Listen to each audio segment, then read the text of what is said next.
कुशीनगर जनपद के दुधही विकासखंड के गांव ठाड़ीभार में नवनिर्मित मनरेगा पार्क की शोभा बढ़ा रहे पंप ऑयल के पौधों को गांव के ही मनबड़ दबंग ने रात में तोड़ दिया। पौधों को तोड़ते हुए वाकई मनरेगा पार्क में लगे सीसीटीवी कैमरे में तस्वीरें कैद हो गईं। ग्राम प्रधान ने पौधों तोड़े जाने की लिखित व मौखिक सूचना उच्च अधिकारियों को दे और कार्रवाई की मांग की है। मेरा नाम जयप्रकाश यादव है। मैं पेशे से अधिवक्ता हूँ और ग्राम प्रधान हूँ ठाड़ीभार का। कहने के लिए तो मेरे पास कुछ शब्द ही नहीं बचा है। जिस मनरेगा पार्क को मैं पूरे प्रदेश में संभवतः दूसरे नंबर पे बना था, जितना सरकार ने समय दिया था उससे भी कम समय में वो मनरेगा पार्क बन के 3 महीना में अपना व्यक्तिगत नुकसान करके कचहरी नहीं गया। उस पार्क को दिन रात करके मैं बनवाया। पौधे में अपने हाथों से मैं लगातार 3 महीने तक सिंचाई किया। उसके बाद भी पता नहीं उस पौधे से किसी व्यक्ति को क्या दुश्मनी थी। रात में जाकर उसने पौधे को तोड़ दिया है। अभी समझ में नहीं आ रहा है कि उसको क्या दुश्मनी है। संजोग हमारा अच्छा है कि सीसीटीवी कैमरे जो लगे हैं हमारे ग्राम सभा में, उसका रिजल्ट मिला है और मैंने तहरीर भी थाने पे दे दिया है। अब ये पुलिस का काम है उस व्यक्ति को पहचान करना। थाने से क्या आश्वासन मिला है? हम सबसे पहले इसकी सूचना मैंने सीडीओ मैम को दिया था, तो सीडीओ मैम ने कहा कि नहीं, सरकारी संपत्ति का नुकसान किया उसने, मुकदमा उस पर लिखा जाएगा।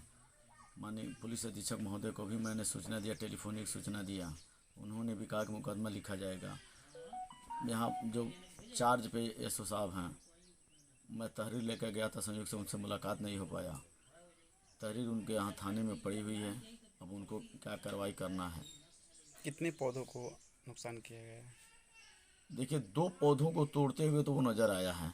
बाहर पार्क के मेन गेट से इधर दोनों के बीच में सड़क से जो अशोक के पौधे लगे हैं उस पौधों को भी तोड़ा गया है, लेकिन वो पकड़ में नहीं आ रहे थे। अब ये आदमी पकड़ में आ गया, तोड़ते हुए दिख रहा है। इसकी पहचान हम भी अपने स्तर से करा रहे हैं। पुलिस हमारा सहयोग लेगी, गांव के लोगों का सहयोग लेगी, तो हम सहयोग करने को तैयार हैं। आपको कैसे पता चला कि मतलब पौधों को तोड़ दिया गया? सुबह 5 बजे जब लोग टहलने के लिए गए, जिस आदमी सत्तन कुशवाहा हैं वहाँ गेट खोलते हैं और देखभाल उसकी करते हैं। पौधों की सिंचाई, गुड़ाई, निराई, पानी बिना तनख्वाह का आदमी निस्वार्थ भाव से उस पौधों के उस पार की देखभाल करता है। वो आदमी सुबह 5 बजे मुझे टेलीफोन किया कि प्रधान जी, यहाँ के दोनों पौधे रात में के तोड़ दिए गए हैं। तो मैं कुछ चाह के भी नहीं कुछ कर सकता था, क्योंकि मैं देखा ही नहीं था कि किस आदमी ने तोड़ा है। लेकिन तुरंत हमारे दिमाग में आया कि अरे वहाँ तो कैमरा लगा है। तो फिर मैंने दोपहर में कैमरे को चेक करवाया। तो ये पता चला कि किसी व्यक्ति ने तोड़ते हुए वो साफ़ सुथरा कैमरे में कैद हो गया है। क्या वजह है कि उस तरह से पौधों को जो नुकसान करने की कोशिश की गई थी?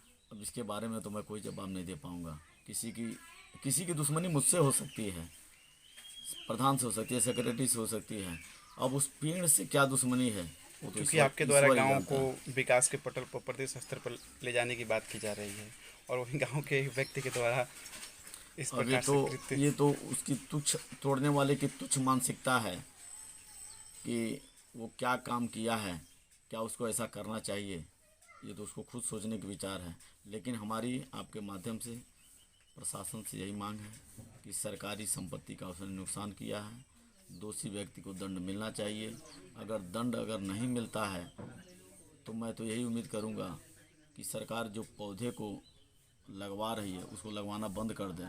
अनजाने में कोई तोड़ रहा है, कोई नहीं देख पा रहा है, तो हम किसी के ऊपर कार्रवाई नहीं कर सकते, ना सरकार कर सकती है। लेकिन जब चोर सामने चोरी करते हुए, नुकसान करते हुए सरकारी संपत्ति का सीसीटीवी फुटेज में कैद हो गया है, तो उसके ऊपर मैं सरकार से और स्थानीय प्रशासन से मांग करता हूँ कि उसके ऊपर ज़रूर मुकदमा लिखा जाना चाहिए। उस व्यक्ति की तलाश की जानी चाहिए कि वो कौन व्यक्ति है।